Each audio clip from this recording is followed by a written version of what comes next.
Everything's all fine and dandy. Feel like the mic's working.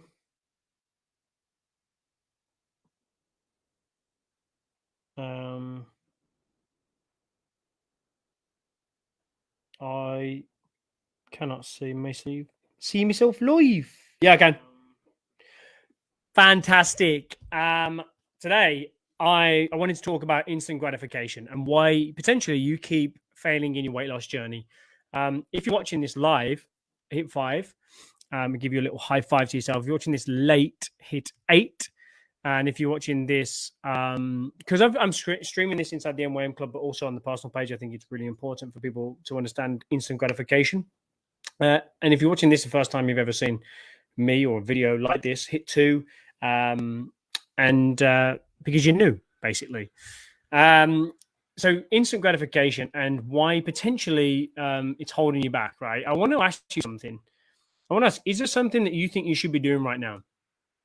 You know, maybe working on a particular project. Maybe it's you've got a side business you've been looking at doing. Maybe it's, you know, putting away some sort of laundry that's, you know, been chilling in the dryer for the past 24 hours. Or, you know, maybe it's weight loss. You're trying to lose a few pounds. Well, the good news is you're in good company because we all at some point find, and the reason I bring that up is we need to pack. And this is why the bookshelf is empty.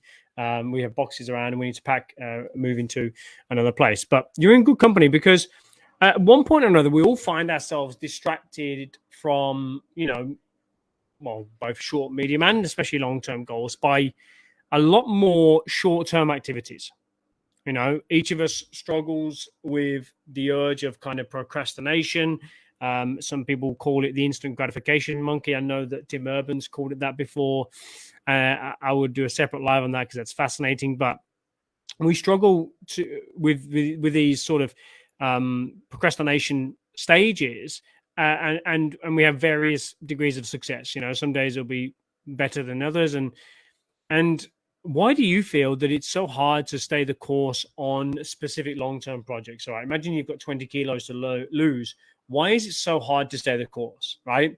Even though we know there's a lot of advantages of sticking out to your plan. Obviously, it's the 20 kilos lost. You'll be able to wear the dress. You're able to wear. You'll be able to sleep better. Your brain fog's gone. Your hot flushes have gone. Your confidence is through the roof. We know that the advantages far outweigh any immediate benefits of putting it off for another month, you know? And the reason is instant gratification. All right, now, if you want to, before we kind of move on, if you want help with this, we do have a free goal achievement exercises that you're able to do. Just comment 3 in the comment section below and we'll get those out to you. Basically, it's just one of the many ways that we set goals for our members. It helps you create, you know, actionable steps. It helps you master the techniques that we use to create lasting behavior change, because that's what it's about, you know. Now, the meaning generally of instant gratification is, well, especially if it refers to sort of temptation and the resulting tendency to sort of forego any sort of future benefit, is in order to obtain a less rewarding but immediate benefit, we give into this instant gratification monkey. Like if you've got something, let's say you've got a desire for something pleasurable, you know, let's use food, you know, actually food, let's use food and entertainment. You know, you got, you know, Netflix and let's say takeaway, Uber Eats or whatever. You rarely think thoughts like, my stomach is rumbling. I'm going to not have the meal. I cooked that delicious dish, but I'd rather wait an hour. I'd rather push out my hunger, even though I prepared this meal, right? It's a natural, same with the Netflix, you know, it's a natural human urge to want good things and want them right now, right? And it's almost certainly providing an excellent evolutionary advantage for us and our ancestors, right? But life now, you know, I don't know. It's just our future is hinged on, well, it's less about survival these days. it's more thrive, and it's based on our pre-biochemistry, let's say, of ancestrally speaking. It was hinged on our survival was hinged on decisions and actions taken in the immediate term rather than those kind of future long-term gains. So there was an inherent sort of evolutionary benefit to this, but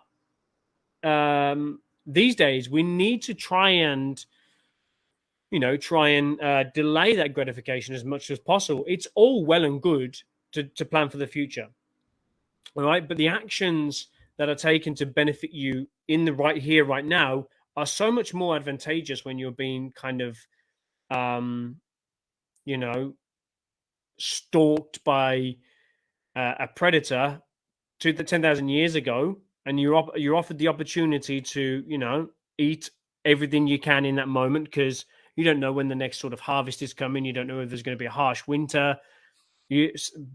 Starvation was a bigger concern back then than is sort of overweight, obesity, and stuff. Whereas now we have this in abundance. I guarantee you, look over your fridge, it's packed, cupboards are packed. So instant gratification is more of an issue these days. The decision to put off satisfying your desire right there and then in order to gain an even bigger reward. We talk about the marshmallow test. It's a good litmus test for how disciplined you could be. It's like basically, in a nutshell, they took some kids into a room and said, hey, you can have one marshmallow now, but if you don't eat it and I come back in however time, I'll give you 2 marshmallows. And they followed up on that, and basically what they found was that the children, so they measured these children in a host of follow-on studies, and what they found was that children that waited to have that second marshmallow had better scores in their exams. They had better careers. They were in better health. A host of other things. Fascinating. That's what delayed gratification is. But we know. I think that delayed gratification is generally the wise behavior, right? But why do we struggle every single day with temptation to give into those instant desires? Why is it so difficult for us to choose delayed over instant gratification? Well, I think that at the heart of instant gratification is one of the most basic drives inherent in humans, right? It's the want to seek pleasure or happiness and avoid pain. So we seek pleasure, we avoid pain, and it's known as a pleasure principle. And it was actually brought around by Freud, and he described this the role of sort of ID, and that the subconscious programming is driven by sort of baser instincts. So, and he believes that it's like pretty key. But like a lot of Freud's ideas, people were saying, like it doesn't really probably, it's an interesting idea, but doesn't really pan out. But for me, the science has shown this is clear now. I battle with this daily, right? At least to some extent. I'm driven by the the desire to experience pleasure, whether it's McDonald's or Burger King or something less desirable, chocolate for me. But this sort of self-defeating behavior, which seems to bring sort of no immediate benefits in line with sort of the pleasure principle. For example, like if a person starts a fight with their spouse, now they might not be getting any initial benefit from the actions, right? But perhaps the apology and the the sincerity and the kindness thereafter, the makeup period, after that fight has passed, maybe outweighs that initial short-term discomfort of the argument. So there is a lot of nuances around food, around relationships, but however you slice it, the short-term pleasure is a tough temptation to avoid. I'd like to hear in the comment section if you struggle with this, because I know I do. I mean, like, it's not easy. I saw like a list from a psychologist that outlined kind of 10 reasons why it's so difficult to sidestep the urge, and one of them is it's a desire to avoid delay. It is really uncomfortable to engage in self-denial, and all of our instincts are to seize any opportunity at pleasure that we have. You don't, for example, How hard is it to not watch? You're watching an amazing Netflix series. You're watching this friggin' awesome series, right? And you're like, and the next one auto plays, and you're like, yeah, just one more, yeah. So your bedtime gets later. Your bedtime gets later because you want to give yourself that pleasure. You know, that's one of the things. There's uncertainty. Obviously, generally, we are born with a nearly infinite level of, you know, certainty and trust in others. We need to. We're reared from a young age because we are literally useless for the first couple of years of our existence, right? All we do is eat, poo, and cry, and but over time, right? Obviously, we get more independent, but we learn to be less sure of the reliability on others because before people were kind of there for us, you know, your mother and stuff were feeding you and stuff, but you start to get disappointed in others. You're less reliable on others, and then that creates sort of uncertainty because it causes us to sort of value. Ah, okay. Let's have what it is now. Let's value the what I have. Let's talk about let's use uncertainty in the case of food. Let's have this now because I'm uncertain. Have this little bit of pleasure, this little bit of food because I'm uncertain that there will be a higher pleasurable experience down the line and might not even happen, you know. So there's that level of uncertainty which kind of expands across all aspects, you know, whether your trust with others, your relationship with food, um and obviously as with age, right? The when I know when I was sort of in teens, I was a lot more impulsive, you know. What as I've slowly got, I like to say mature rather than older, but life experience has taught me it is actually better to delay and you know, sort of temper my specific urges. You know, if I'm getting a craving for a chocolate bar every single day, I'm not going to have it just because I'm getting a craving or a temptation for it. Yeah, I'll allow myself it sometimes, but it's all about this. It's all about kind of ensuring what am I hoping to achieve from my nutrition. You know, if I'm trying to achieve weight loss, then probably having a chocolate bar a day is not going to be optimal. You know, there's imagination. There's if we choose when we choose sort of delayed gratification, it requires the ability to foresee your desired future, the ability to see yourself at the person that as the person that you know you can be, the future you, the 10 kilos lighter you, the you with more confidence than looking at this current desire of a piece of pizza, a couple of glasses of wine, right? Now, if you cannot paint a vivid picture of future you, superwoman you, you are going to have little motivation, firstly, to plan for it, but you're also going to have little motivation to knock away this temporary desire in lieu of that bigger pleasure piece. Does that make sense? You know, there's we have these days we have a, you know, like if you we have a higher intelligence, I would imagine, than we had 10,000 years ago. We're more forward thinking. We don't often live in the present, you know. But I think you can train this. You can train yourself to see the benefits of delayed gratification and act in accordance with what it is that you want to achieve. You know, there's there is some instances when it's difficult for delayed gratification to come into fruition. You know, if there's poverty, you if it's you know, if you're in a third world country and you're, you know, the basic need is struggling to be met, it's food, shelter, you know, safety. It's you're unlikely to forego that in lieu of a potential benefit, you know. So these are where kind of things struggle. The impulsiveness is big. You know, you generally have some people that are just more impulsive, and some people that are more spontaneous than others, and that makes sort of delaying that gratification quite difficult. it is it is generally a trait that is associated with, you know, searching for pleasurable experiences, whether through food, whether through alcohol, whether through drugs. So it's interesting to know, and it's interesting to be aware if you're prone to, you know, impulsive behavior, you know, addiction type behavior, then realize it first, and then you can kind of take steps to actualize what you need to do to make sure that you do not go down that path.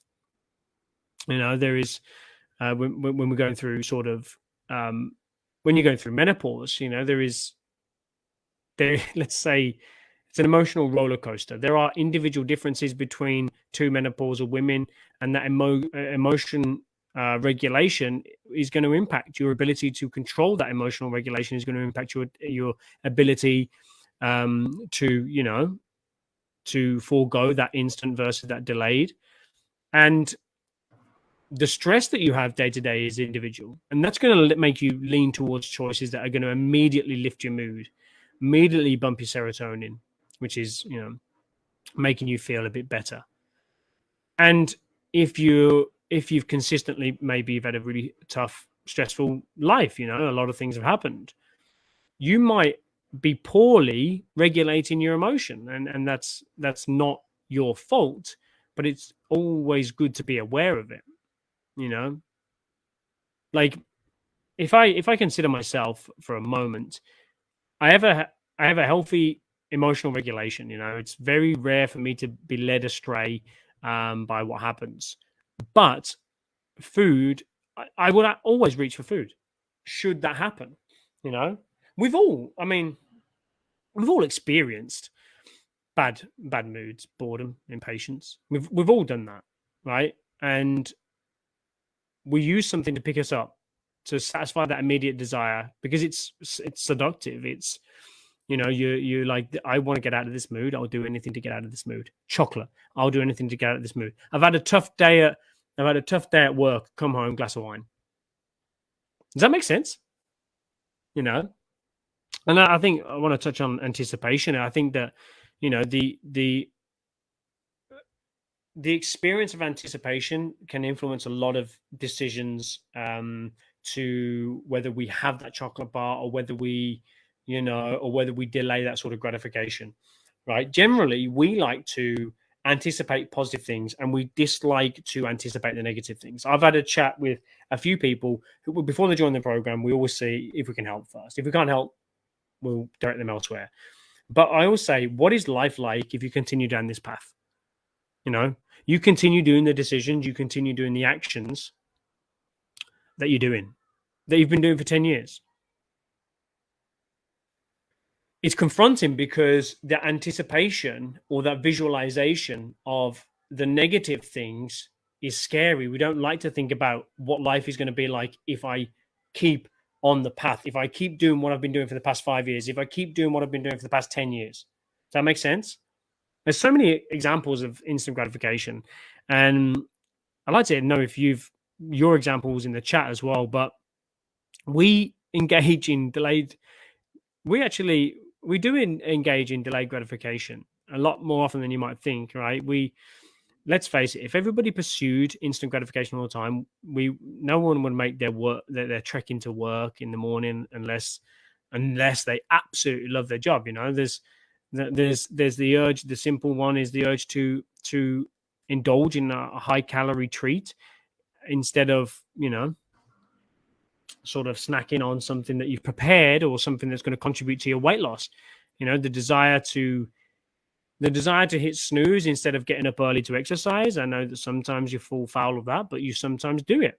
So you are able to delay gratification. The temptation to go out for drinks with your friends instead of, reading, or if you're studying, doing some extra work, finishing the sort of paper, it's finishing that sort of revision, let's say, if you're retraining, or maybe just getting good night's sleep.